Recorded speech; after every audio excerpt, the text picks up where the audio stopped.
ባርና የተሟላ ስብዕና ያለው ሰው በሰውም ይሁን ባላህ ዘንድ እጅግ የተወደደና ከፍተኛ ደረጃ ያለው ነው።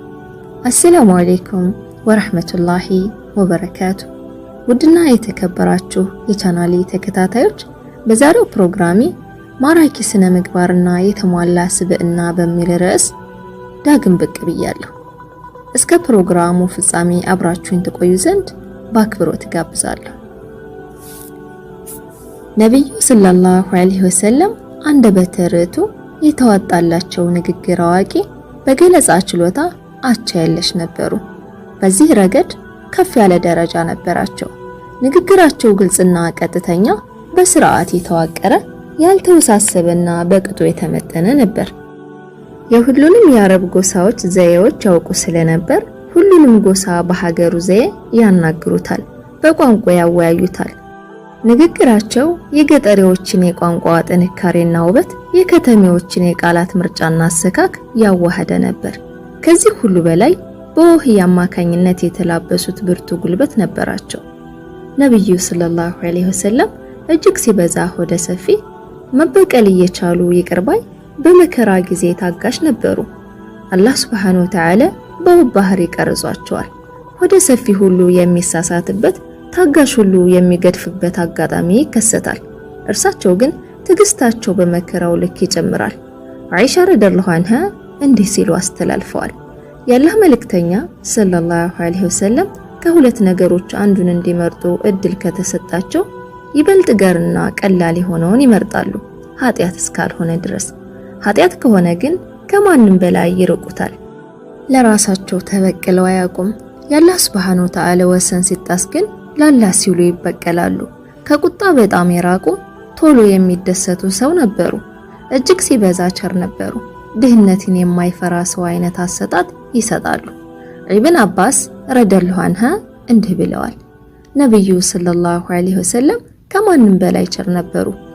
በተለይም በረመዳን ከጅብሪል አለይሂ ሰላም ጋር በሚገናኙ ጊዜ ቸርነታቸው ይበልጥ ይበረታል። ጅብሪል አለይሂ ሰላም በሁሉም የረመዳን ሌሊቶች እየመጣ ቁርአን ያስተምራቸው ነበር። የአላህ መልእክተኛ ሰለላሁ ዐለይሂ ወሰለም በጥሩ ነገር ከአውሎ ንፋስ የበለጠ ቸር ነበሩ። ጃቢር ረዲየላሁ ዐንሁ እንዲህ ብለዋል። የአላህ መልእክተኛ ሰለላሁ ዐለይሂ ወሰለም ምንም ነገር ተጠይቀው የለኝም ብለው አያውቁም። እጅግ ሲበዛ ጀግና ነበሩ። በዚህ ባህሪ የሚወዳደራቸው አልነበረም። ፈታኝ በሆኑ ሁኔታዎች ውስጥ በዙሪያቸው የነበሩ ጀግኖች ሲሸሹ፣ እርሳቸው ግን እንደ አለት ጸንተው ወደፊት እንጂ ወደ ኋላ ሳይሉ የተፋለሙባቸው ብዙ አጋጣሚዎች ተከስተዋል። አሊ ረዲየላሁ ዐንሁ እንዲህ ብለዋል። ጦርነት ሲጋጋምና የተዋጊዎች አይኖች ሲዋልሉ ለአላህ መልእክተኛ ሰለላሁ ዐለይሂ ወሰለም እንሰጋላቸው ነበር። ምክንያቱም ከማናችንም በላይ ወደ ጠላት የሚገሰግሱትና የሚቀርቡት እርሳቸው ነበሩ። አነስ ረዲየላሁ ዐንሁ እንዲህ ሲሉ አውግተዋል። አንድ ሌሊት የመዲና ሰዎች አስደንጋጭ ነገር ሰሙና ድምፅን ወደ ሰሙበት አቅጣጫ ሲሄዱ የአላህ መልእክተኛ ሰለላሁ ዐለይሂ ወሰለም ቀድመው ሄደው ኖሮ ሲመለሱ አገኟቸው። የአቡ ጦልሃን ፈረስ እየጋለቡ ነበር። ሰይፍ አንጠልጥለዋል። አይዟችሁ የሚያስፈራ ነገር የለም አሉ። አንገት ደፊና አይን አፋር ነበሩ። አቡ ሰዒድ አልሁድሪ ረዲየላሁ ዐንሁ እንዲህ ብለዋል። የአላህ መልእክተኛ ሰለላሁ ዐለይሂ ወሰለም ከጫጉላ ቤት ውስጥ ካለች ልጃገረድ ይበልጥ አይን አፋር ነበሩ። አንዳች ነገር በጠሉ ጊዜ ከፊታቸው ላይ ያስታውቃል። አንድን ሰው ረዘም ላለ ጊዜ ትኩር ብለው አያዩ። አይናቸውን ቶሎ ይሰብራሉ። ወደ ላይ ከሚያዩት ወደ ታች የሚያዩበት ይበዛል። እይታቸው ይበልጥኑ ጨረፍታ ነው። ሁሉም ወዶና ፈቅዶ ያከብራቸዋል፣ ይታዘዛቸዋል። አንዳች ክፉ ነገር እንደፈጸመ የተነገራቸውን ሰው በስም ጠርተው አይተቹትም። እንዲህ የሚያደርጉ ሰዎች ድርጊታቸው አግባብ አይደለም በማለት በደፈናው ድርጊቱን ብቻ ይነቅፋሉ እንጂ። ነብዩ ሰለላሁ ዐለይሂ ወሰለም እጅግ ፍትሃዊ፣ ቁጥብ፣ እውነተኛና ታማኝ ነበሩ። ለዚህ ባህሪያቸው ወዳጅ ብቻ ሳይሆን ጠላትም እውቅና ሰጥቷል። በነብይነት ከመላካቸው በፊት አልኢማን ወይም ታማኙ በሚል ቅጽል ይታወቁ ነበር። በቅድመ ኢስላም ዘመን ሰዎች ፍርዳቸውን ይሹ ነበር። ትርሚዚ አሊን ረዲየላሁ ዐንሁ በመጥቀስ እንደዘገቡት አቡ ጀህል ለነብዩ ሰለላሁ ዐለይሂ ወሰለም እንዲህ ብሏቸዋል። ሐሰተኛ ነህ አንልም፣ ግና ያመጣኸውን መልእክት እናስተባብላለን። እነሆ ያ የሚሉህ ነገር እንደሚያሳዝንህ በእርግጥ እናውቃለን። እነርሱም በልቦቻቸው አያስተባብሉህም፣ ነገር ግን በዳዮቹ በአላህ አንቀጾች ይክዳሉ። ሱረቱል አንዓም አንቀጽ 33። ሂረቀል አቡ ሶፊያን ነብይ ነኝ ከማለቱ በፊት በመዋሸት ይታወቅ ነበር ሲል ጠየቀው። አቡ ሶፊያንም የለም አይታወቅም ሲል መለሰ። ትሁትና ራሳቸውን በጣም የሚያስተናንሱ ከኩራት በጣም የራቁ ነበሩ። እርሳቸው ሲመጡ ለንጉሳን እንደሚቆመው እንዲቆሙላቸው አይፈቅዱም። ድሆችን ያቋጥሩ ነበር። ከነርሱ ጋር ይቀመጡ ነበር። የሁሉንም ግብዣ ይቀበላሉ። ከባልንጀሮቻቸው ጋር ልክ እንደ ተራ ሰው ይቀመጣሉ። አይሻ ረዲየላሁ ዐንሃ እንዲህ ብለዋል። ጫማቸውን ይሰፉ ነበር፣ ልብሳቸውን ይጠቅሙ ነበር። ማንኛውም ሰው በቤቱ የሚሰራውን ስራ እርሳቸውም ይሰሩ ነበር። ህይወታቸው ከሌላ ሰው የተለየ አልነበረም። ልብሳቸውን አራክፈው ይለብሳሉ፣ ፍየላቸውን ያልባሉ፣ የራሳቸውን ጉዳይ ራሳቸው ይፈጽማሉ። ቃል ኪዳናቸውን የሚሞሉ፣ ዝምድናን ቀጣይ፣ ለሰዎች እጅግ የሚያዝኑ፣ ተግባቢና ስርዓታማ፣ ገራገር የጥሩ ባህሪያት ባለቤት፣ ከጸያፍ ባህሪያት የራቁ ነበሩ። መጥፎ ቃላት ከአንደበታቸው አይወጣም። ብልግናን አይናገሩም፣ አይራገሙም፣ በሰዎች መሃል አይጮሁም፣ ክፋትን አይመልሱም፣ ይቅር ይላሉ እንጂ አንድ ሰው ከኋላ እንዲከተላቸው አይፈቅዱም። አገልጋዮቻቸው የተለየ ምግብ አይመገቡም፣ ከነርሱ የተለየ አልባሳት አይለብሱም። አገልጋያቸውን ያገለግላሉ። አገልጋያቸውን አንድም ቀን ገጽተውና ተቆጥተው አያውቁም። ሂንድ ቢን አቡ ሐላህ የአላህን መልእክተኛ ሰለላሁ ዐለይሂ ወሰለም ባህሪ ይገልጹልን ዘንድ እድል እንስጠው። እንዲህ ሲል ገልጿቸዋል። የአላህ መልእክተኛ ሰለላሁ ዐለይሂ ወሰለም ሐዘናቸው ተከታታይ፣ በጥልቀት የሚያስቡ ነበሩ። እረፍት አልነበራቸውም። አስፈላጊ ካልሆነ አይናገሩም። ዝምታቸው ረጅም ነው። ሲናገሩ በአፋቸው ጫፍ ሳይሆን በሙሉ አፋቸው ነው። ንግግራቸው አጭርና የተሟላ፣ ያረዘመና ያላነሰ፣ መጠነኛ፣ ልዝብና ትሁት ነበር። ጸጋን ኢምንት ብትሆንም ያልቋታል። ምንንም ነገር አይነቅፉም። የቀረበችውን ምግብ ባይወዱት እንኳን አያጣጥሉትም፣ አያሞግሱትም። ቁጣቸውን ይቆጣጠራሉ። አስፈላጊ ካልሆነ በቀር አይቆጡም። ለራሳቸው ሲሉ አይቆጡም፣ አይበቀሉም። የሚቆጡት ለአላህ ሃይማኖትና ክብር ብቻ ነበር። ወደ አንድ ነገር ሲያመለክቱ በሙሉ መዳፋቸው ያመለክታሉ። ሲገረሙ መዳፋቸውን ያገላብጣሉ።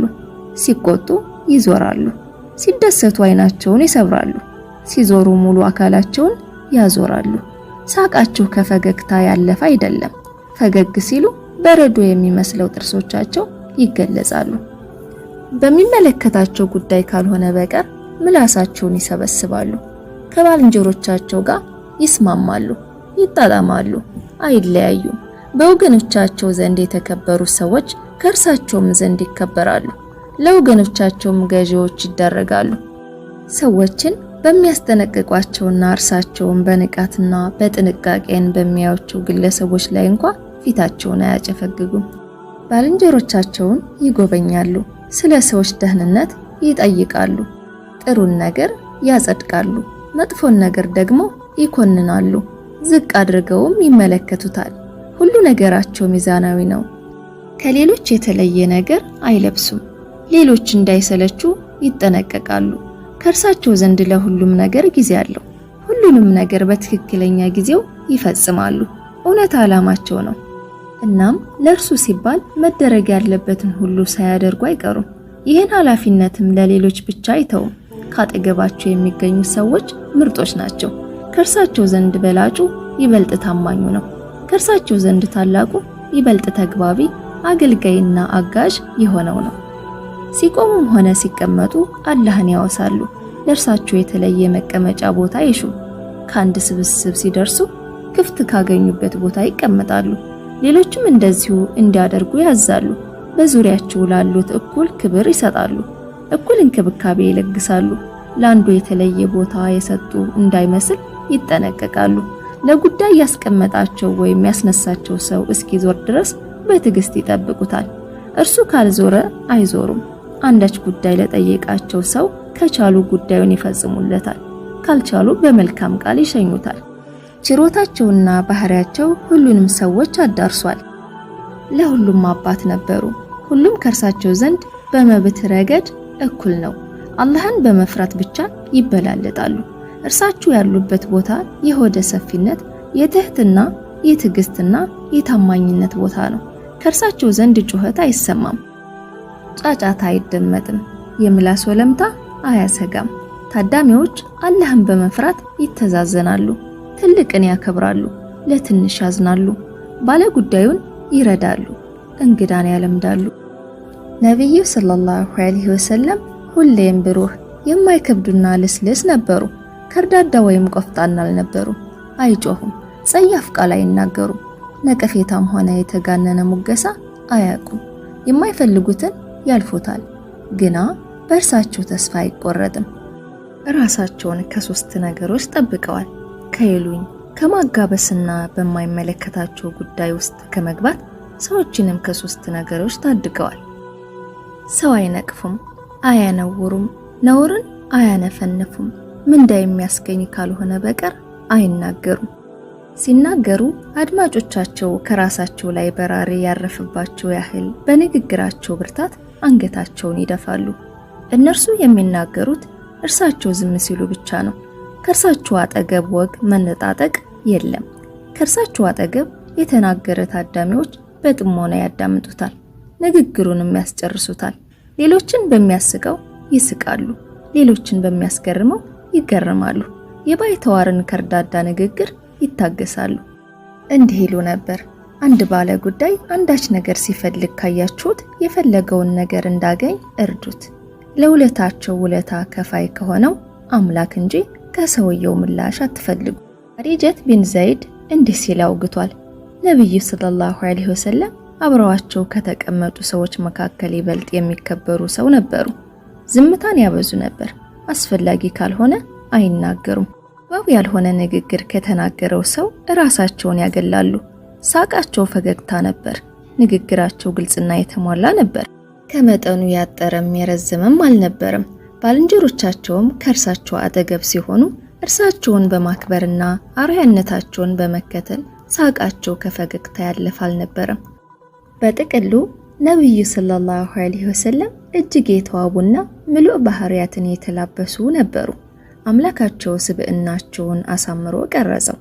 እሱ ራሱ በሱረቱል ቀለም አንቀጽ 4 ላይ እንዲህ ሲል አሞገሳቸው፣ ወኢነከ ለዐላ ኹሉቂን ዐዚም፣ አንተ የላቀ ስነ ምግባር ባለቤት ነህ ሲል አሞገሳቸው።